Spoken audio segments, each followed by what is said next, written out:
Alright, so this is a Petrarchan sonnet. And it is by William Wordsworth. After reading through it, what do you think the main point of this sonnet is? What's it talking about?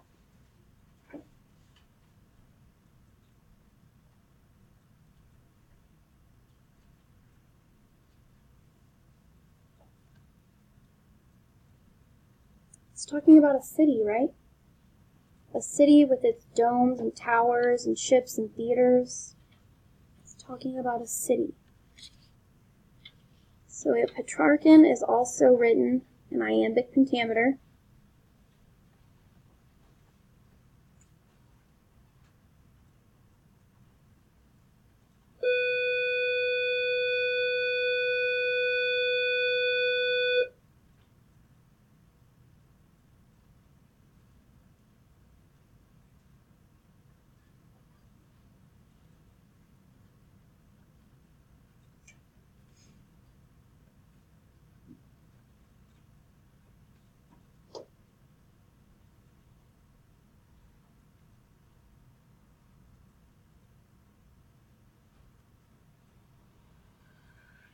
It has 8 lines. The top 8 lines are called an octave. The bottom 6 lines are called a sestet. The very first line of the sestet is called a volta, which is the Italian word for change or turn. So this is where the poem takes a turn. So in every Petrarchan poem, there's some kind of volta. Somewhere in the 6 lines, it changes.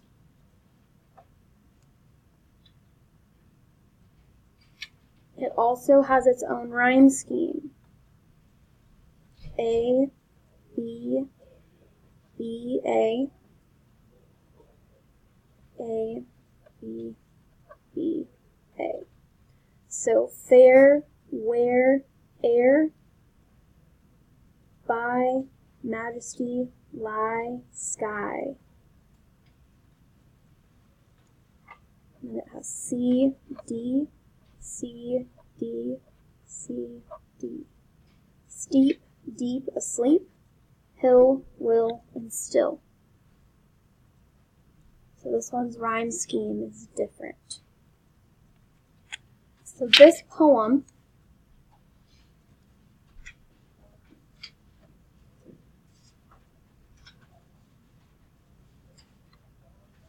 is a declaration of love for a city, more specifically the city of London.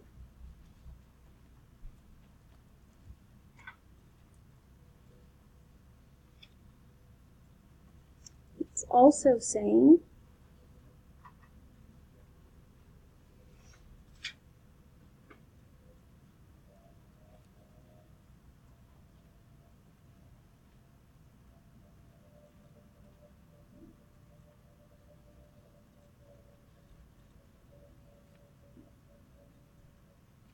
beyond the reality of the city, the everyday life, people bustling around in the streets, smoke flying from buildings, beyond the reality lies the romance he finds in the city. So he's saying that the splendor of every valley, rock, or hill, he never felt so calm when he was in the city. So it's not romance as like marriage and love, it's romance as in he loves being in the city, like some of us might like being outdoors in the woods here. He loves the city, thinks it's grand.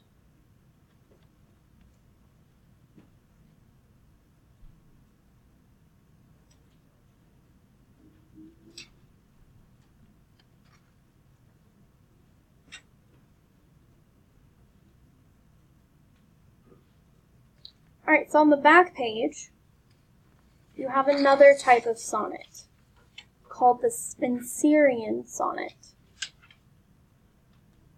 This one is a lot like the Shakespearean sonnet. It's also an iambic pentameter.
It also has a first, second, and third quatrain with a couplet at the end. What's different from this one and a Shakespearean sonnet is its rhyme scheme. So this one is A, B, A, B, B, C, B, C, C, D, C, D, E, E. So it's A, B, A, B, B, C, B, C, C, D, C, D, E, E. So hairs and appears, mark, spark, bark, dark, lay, away, display, way, dight and sprite, wonderment and astonishment.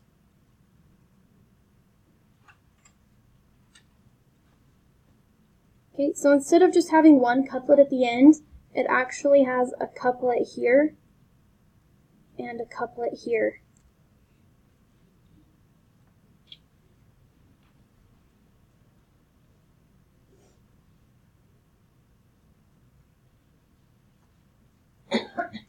Fair is my love when her hair fair is my love when her fair golden hairs with the loose wind ye waving chance to mark. Fair when the rose in her red cheeks appears, or in her eyes the fire of love does spark. Fair when her breast like a rich laden bark with precious merchandise she forth doth lay.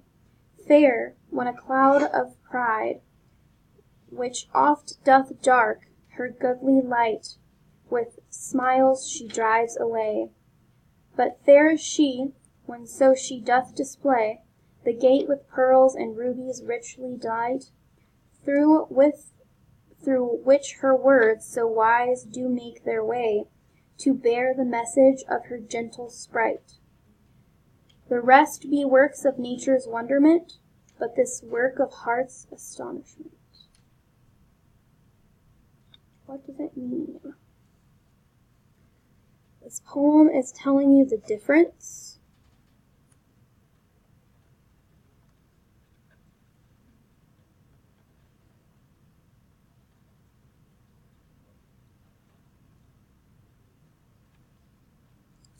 differences between beauty. So it's telling you that there's a difference between eternal beauty and a difference between materialistic beauty, right?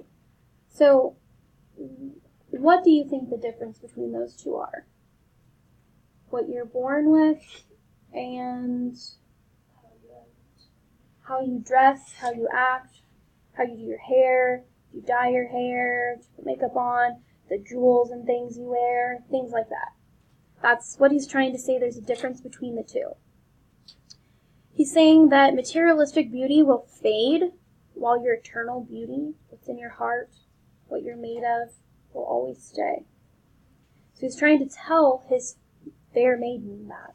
He's trying to explain to her that he loves her for her natural self.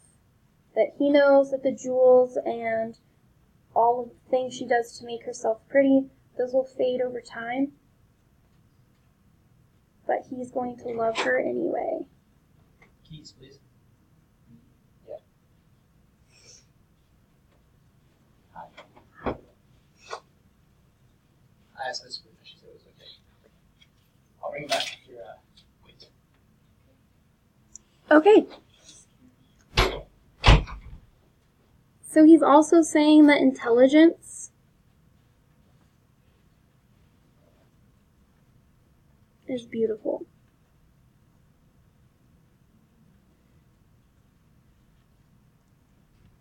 So here where he says, the gate with pearls and rubies richly delight, through her words so wise do make their way.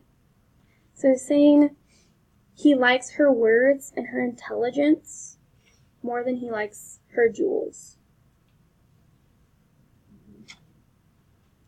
To bear the message of her gentle sprite.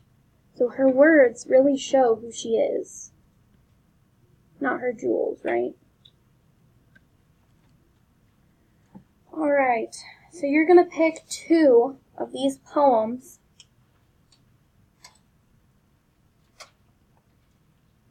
and you're going to tell me what the poem is about, who the poem was written for, what is the purpose, what's the structure like, rhythm is your iambic pentameter, rhyme is your rhyme scheme. You're going to tell me if repetition was used, if alliteration was used, or if onomatopoeia was used. You're going to tell me what vocabulary is used to enhance the poem, and does it appeal to the 5 senses? Is there touch, taste, sound? What did you visualize as you were reading the poem?